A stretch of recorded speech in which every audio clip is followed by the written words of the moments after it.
Hey everyone, welcome to my casting couch. I am currently stuck in my office. I'm on day, I think, 8 of quarantine. It's all running together.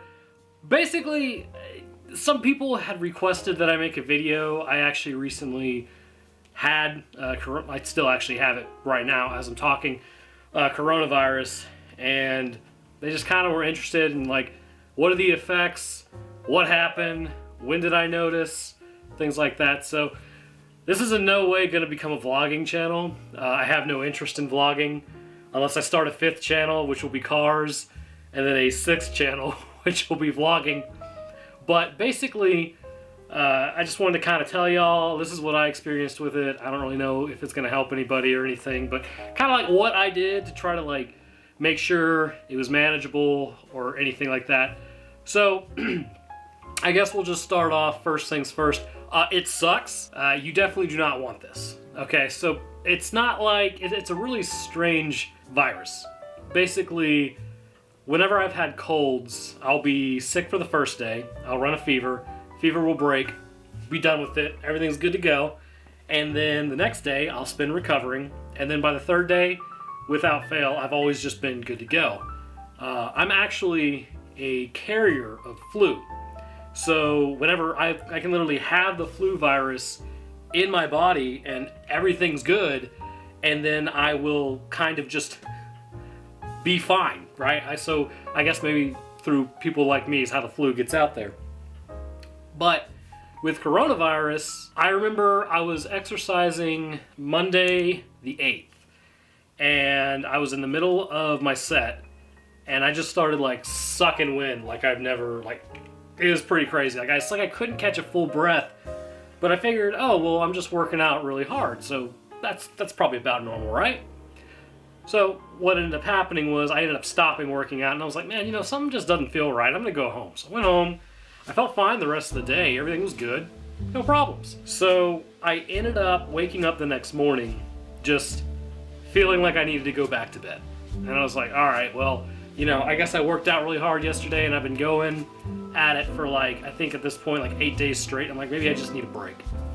So probably around, I would say 12 o'clock, I ended up talking to my wife, and I was like, hey, are you tired?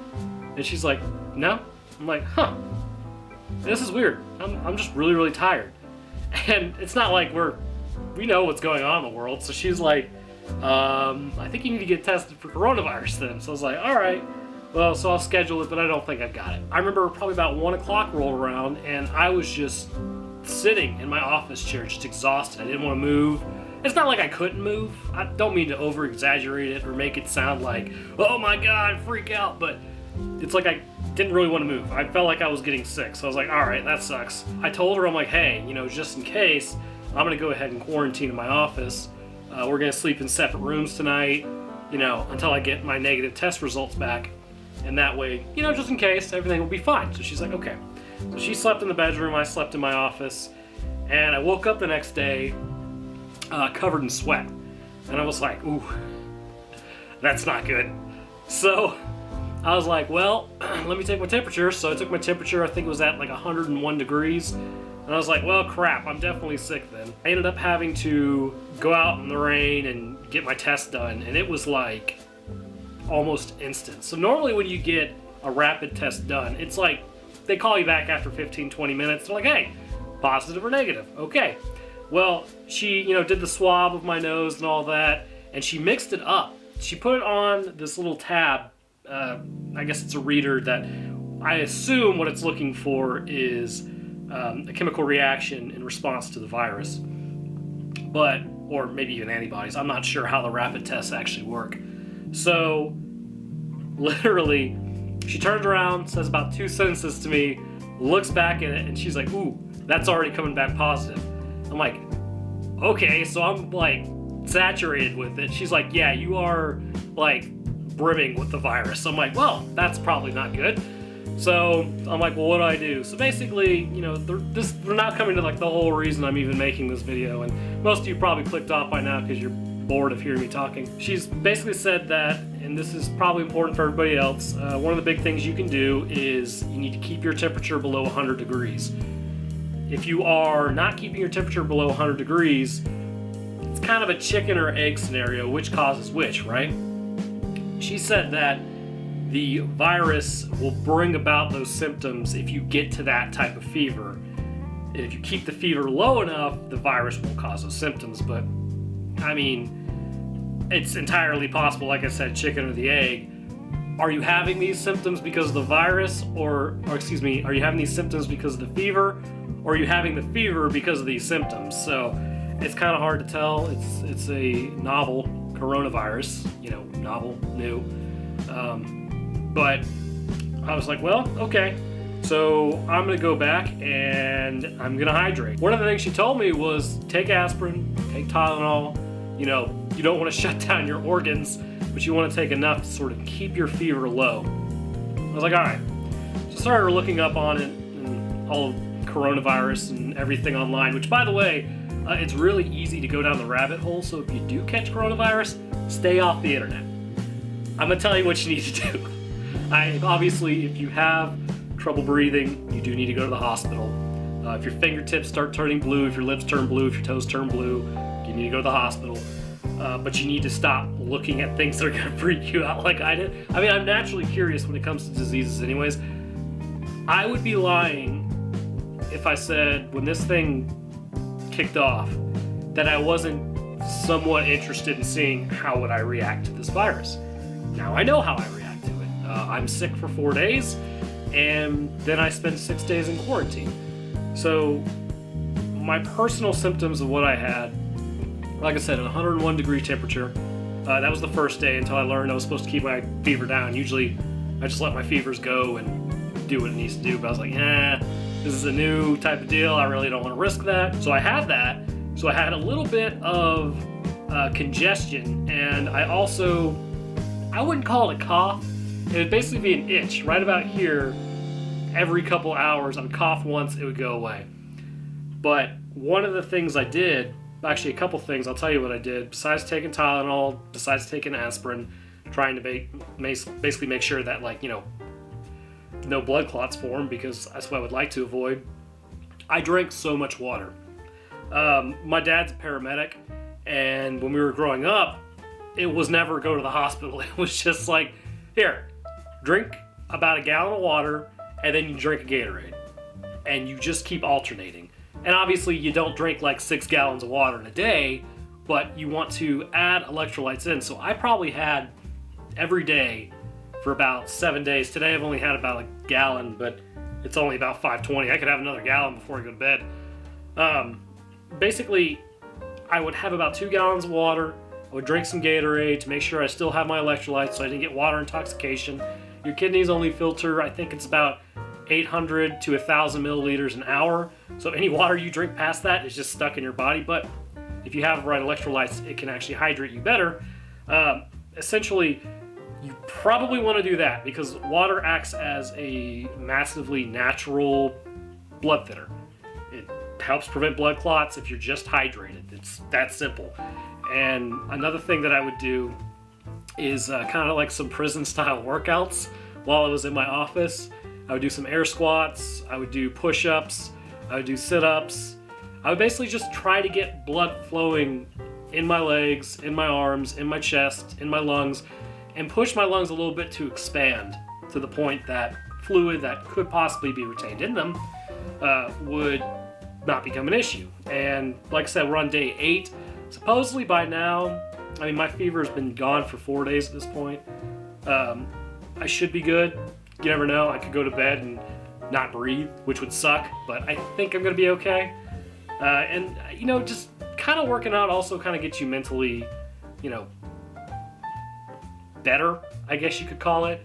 Because if you're laying on the couch, if you're overthinking everything, there was a book I read when I was a kid basically saying that there was this kid who his mom was super worried about him. I forget, it was like old Victorian, and all he did was lay in his room, and he thought he had a hunchback, and he thought he could feel his spine move, until finally this little girl shows up, and she basically wants him to go out and play, but he's like, oh, I can't do that because I'm a hunchback, and there's nothing wrong with him. His mom has told him everything that's wrong with him. It's not true. So he basically feels his spine move, right? But it doesn't really move. And then he gets out and he does other things, and he's like, oh, I'm actually normal. It's kind of similar with this type of virus, at least for the mild case that I had. I didn't want to just sit around and think about, man, am I going to be breathing in 4 days? I didn't want to do all that, so I was like, I'm just going to try to give my body the best shot it possibly has. I don't know how I'm going to react to it, so we're just going to try to do as much as we can. So I was able to kind of work out a little bit. I didn't just lay on the couch, this couch right here, for 8 days straight. I actually just got done writing a script and recording for a video that should be out in a couple of days. Basically did all these things because you got to keep your mind right. You know, as long as you're breathing, as long as you're, taking in nutrients, then you're fine. Just focus on some other things and let your body do what it needs to do. It will clear the infection for most people.